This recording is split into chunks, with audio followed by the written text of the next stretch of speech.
Good morning, good afternoon, good evening, guys. Whatever time y'all are tuning in, I certainly appreciate y'all are here. Today's video, guys, I have a 1958 Camillus US knife with a broken spring right here. Broken spring. What we're going to do is we're going to take a spring out of this one. This one has a bad blade in it, and it's missing that little thumb stud. See that right there? The thumb stud. It's missing that, and the main blade is messed up on this one. So we're going to use this one as a parts knife. This one here, if I can get it open, it's a 72. So we're going to be taking the spring out of this one and putting it in this one and fixing this or repairing this 1958 one. This is the oldest one I've ever seen. Somebody's sending it to me a few months ago. Y'all remind me, if you're out there, let me know if you sent this one in. It's a 1958. But we're going to be repairing this knife over there in my other shop. We may do some more things, but I'm going to show you a couple of knives. Me and the World Famous is coming up with a little trade here. And I've got a few knives that I want to show y'all that I got from him. I picked out a few more, but I'm not real certain on those yet. But this one here, and it might send me down a rabbit hole. I don't know yet. But for some reason, I've never liked these knives before. But for some reason, this one hit me hard. It's bone. It's actually embossed, not engraved, embossed, where it's carved into the bone, but it's like a 3D. You can feel it, is what I'm saying. Embossed, I think they call it. But look at that thing right there. Halloween 2017, but you see how it's raised. Is that not a beautiful trapper right here?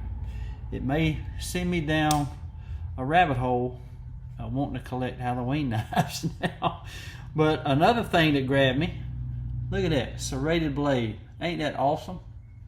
He got this in a collection here. I think I forgot where he got it. He goes all over the place buying people's collections. He does gold and silver. Just a great guy. He's an actual cop here. We've been on each other for a good while now. But look at that right there. I love that knife for some reason. I just love how it's raised for one thing, and then the color of that bone. Beautiful, beautiful bone. Beautiful knife, and it comes in this tin here. See that right there? Pretty cool, ain't it? So, I think Case releases one every year. As far as they may release more than one. I don't know yet. I've never really looked into the Halloween knives, but I'm gonna be looking at them now. It's pretty cool. And also one other knife, guys, that I've already got on display in here. He got this knife from D.I. Dave. He actually paid like $500 for it, and me and him's working out a trade. But let me show you that knife.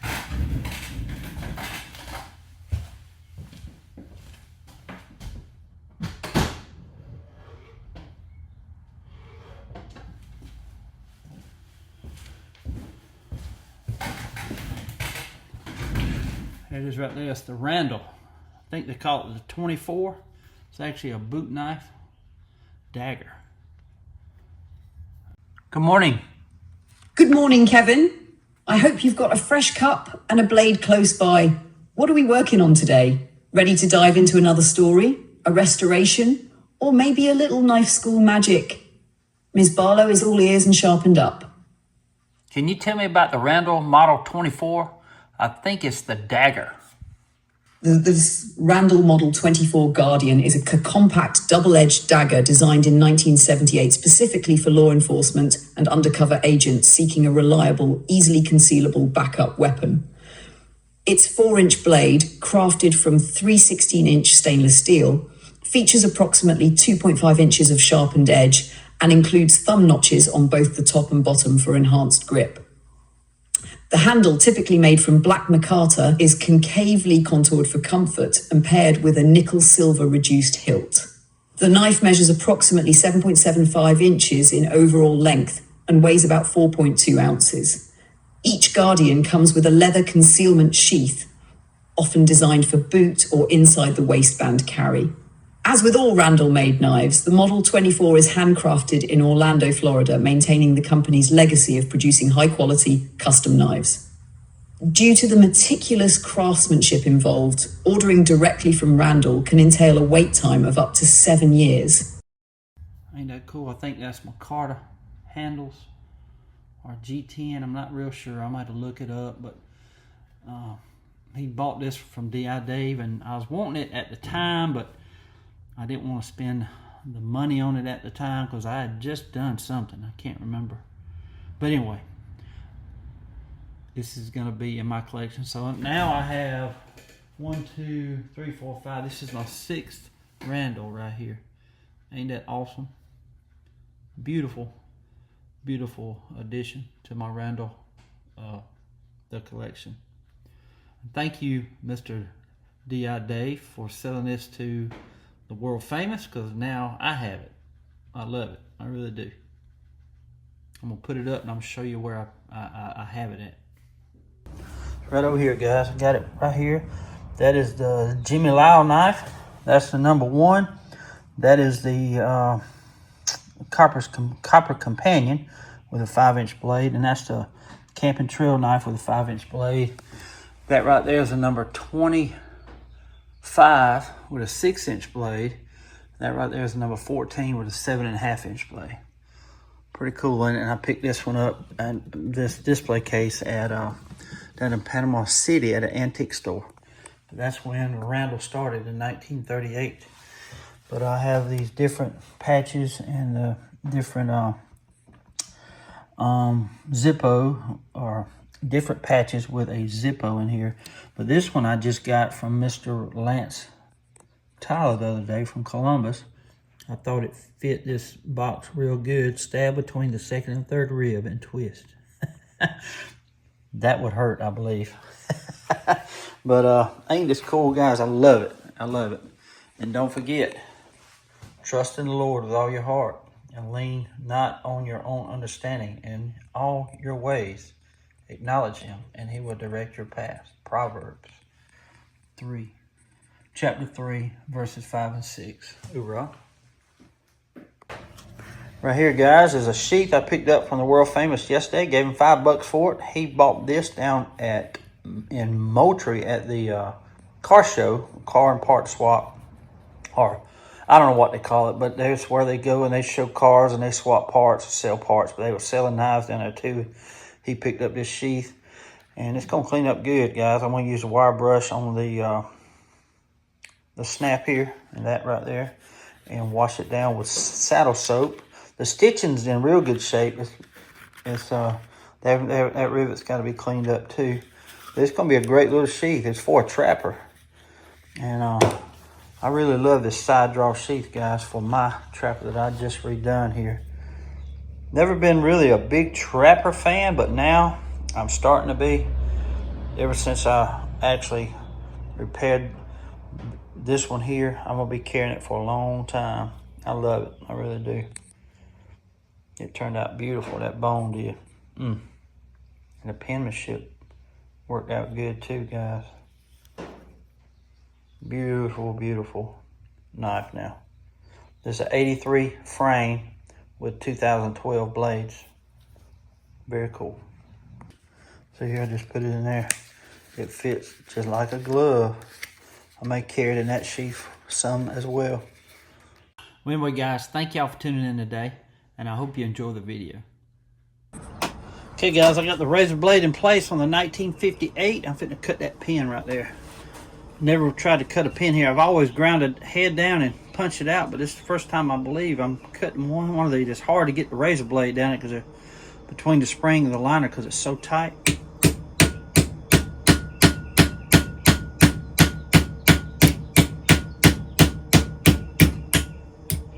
That cut easy. That's nice. I gotta get it out.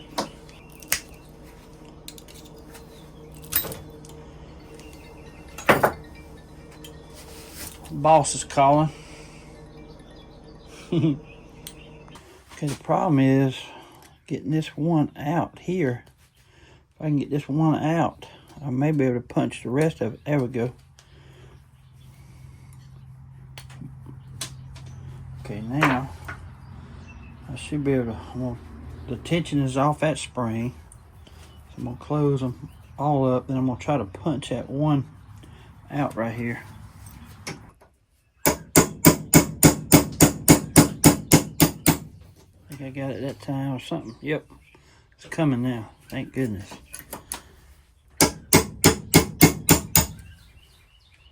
It's out. All right. Now I got to repeat the process on this knife. But we can really break this one all the way down if we need to.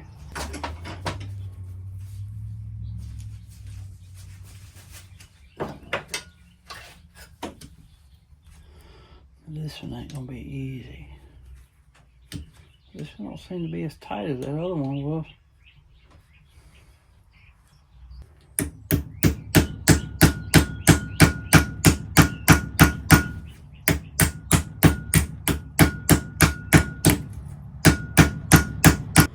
That's cut.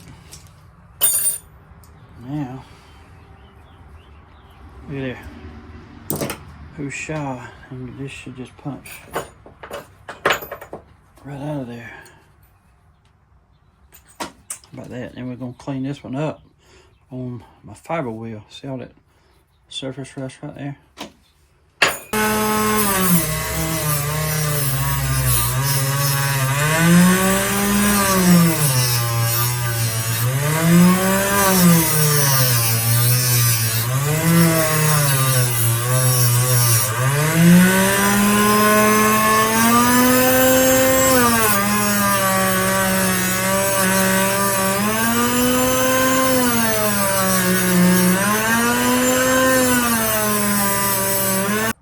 Okay guys, y'all excuse my little mat here. I got to order me one, but I got stuff holding it down because it wants to curl up.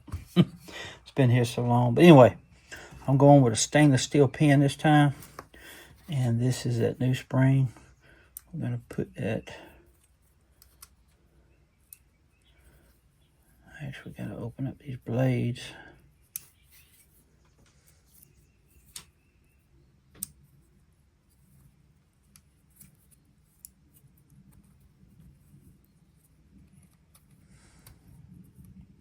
Notice I'm using that same spring of the main blade. I took the main blade spring out and I'm using it over here.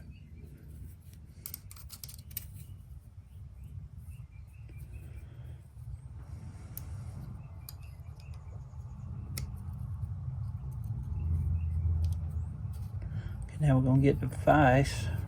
Let's see something in a minute. Yeah, that looked like it'll line up better. So we're gonna get the vise now and squeeze this down. Try to get this pin in. Move this out of the way. Raise y'all up a little bit so I have room to work. Let's see. Sure we lined up good on that.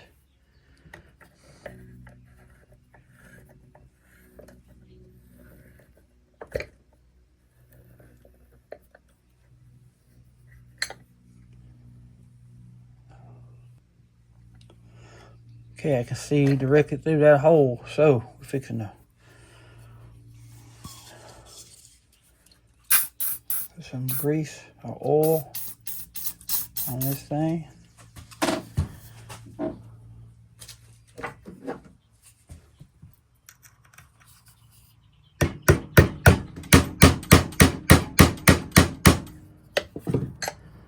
Okay, we are good now. All right, now we got to cut this down and create the heads. So I'm gonna cut this, put it in the vise and make the mushroom head, pull it down, and cut it short and do the same thing over here.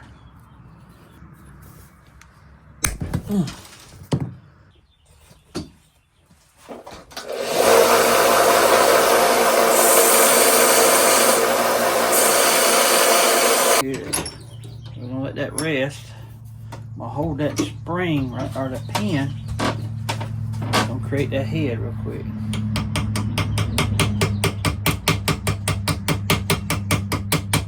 This is stainless steel. It's a lot harder than the nickel silver pins, but I want to go ahead back with stainless because that's what these are.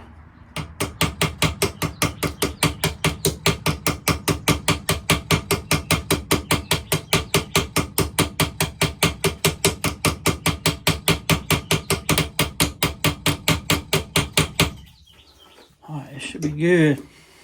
I'm gonna push it down. Okay. See that right there? Ain't that cool? Now we gotta cut this off, sand it down, and do the same thing over here.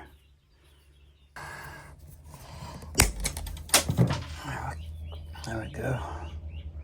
So now we're gonna sand that flat and get it real close and form that head just like we did over here.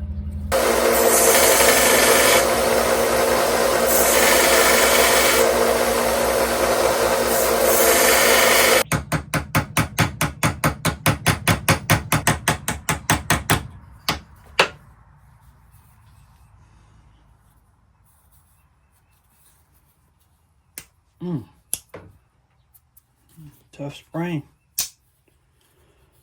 Working like a charm, ain't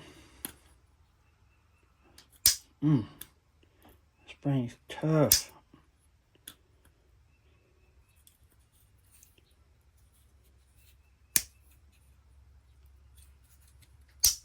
All right. We're gonna clean it up and oil it a little bit. Very cool, ain't it? We're good to go now. See, it's got a little nick right there, but we're gonna fix to give it a new edge on that sharpener, and it'll correct that right there.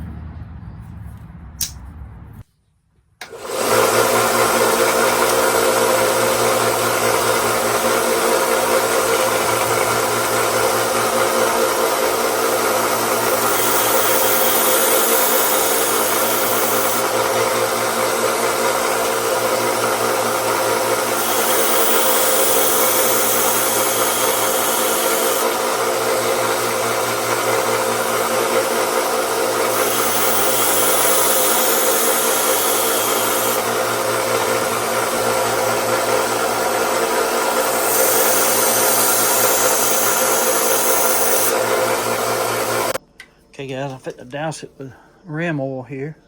It cleans it and lubes. And then we're gonna go over there and use Navigadol on it. Oh man.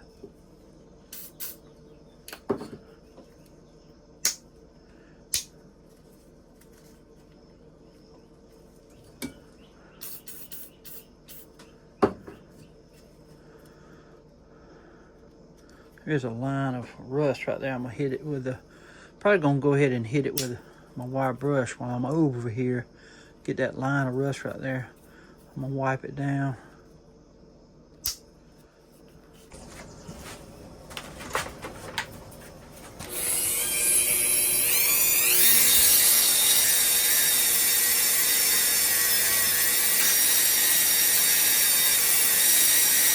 Okay guys, I'm gonna hit it with some Navigadol real quick. Just gonna get a little new piece here. Just get that residue of that oil off of there.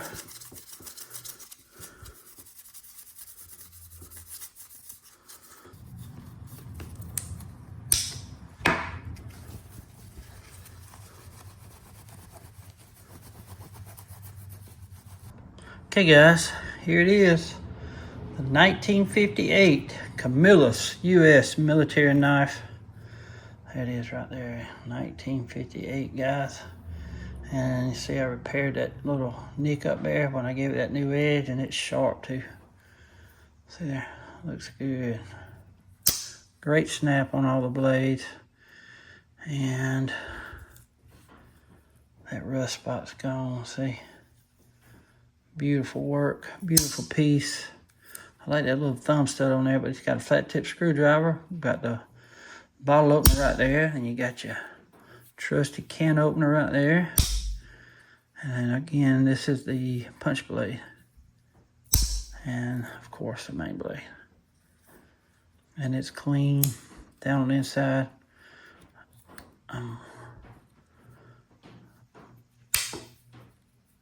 Show you how clean it is.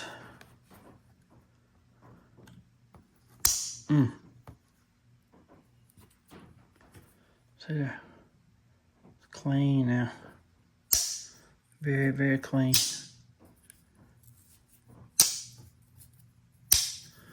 This is an excellent, excellent piece, guys. Love it. That pen worked out good. Hoorah. Guys, I hope y'all enjoyed the video today. That right there, guys, what it's all about. Beautiful, beautiful knife now. See that blade? It ain't hardly been used. It did have a little nick right there, but we corrected it when we got that little edge back. And it's sharp now. Great snap on all the blades. Again, 1958, guys. 1958. Awesome, thank you. Now can you tell me about the U.S. military knives, all stainless that Camillus made? They actually put dates on the tank stamp. It has a main blade, punch blade, can opener, flat tip screwdriver with a bottle opener, and it also had a bail. Absolutely, Kevin. You're referring to the Camillus Model 1760, commonly known as the demo knife. This robust, all stainless steel pocket knife was standard issue for US military personnel from 1957 until 2006. Designed for durability and utility, it featured a main spear point blade, a can opener, a flathead screwdriver that also functioned as a bottle opener, a punch-all, a sturdy bail for attachment. Each blade was tang stamped with the year of manufacture, making it easy to date these knives. The Model 1760 was built to withstand the rigors of military use, earning a reputation for being nearly indestructible. So guys, this is a Model 1760. I never knew that, and it's referred to as a demo knife. I've heard that before, but I couldn't remember what it was actually called. But this is so cool because they started making them in 1957. So this is almost the earliest one that they made. This is 1958. So now I need to find me a 1957. Ain't that cool? Love it, guys. And we repaired this knife and gave it life again. Love it, man. They're probably the most easiest ones to repair. It's hard to get that pin out, as y'all could see, but it's just the way it is, guys. I mean, something worthwhile ain't always easy. So just remember that. Something worthwhile ain't always easy. And this is every bit of worthwhile to me. Saving this knife and giving it new life again. Saving lives of old knives. That's what I love to do. Well, guys, thank y'all so much for tuning in today. I just want to say God bless y'all. Till we meet again, guys. Y'all be like a good night. Stay sharp. Yeah, right here, guys. You know about the Lockhorn. There's my exchanger I got from Mr. Curtis as well. Stag exchanger. Beautiful, ain't it? There's my shark's teeth, hammerhead, and there's the maker I bought. I actually traded the Italy made or Italian made Browning that I picked up the other day. I traded that knife for this knife straight up. Ain't that cool? But ain't that a beautiful display right there? I love it, guys. Look at that stag. I'm the night doctor, baby. I'll bring them back alive. Saving the lives of old nights, helping us survive.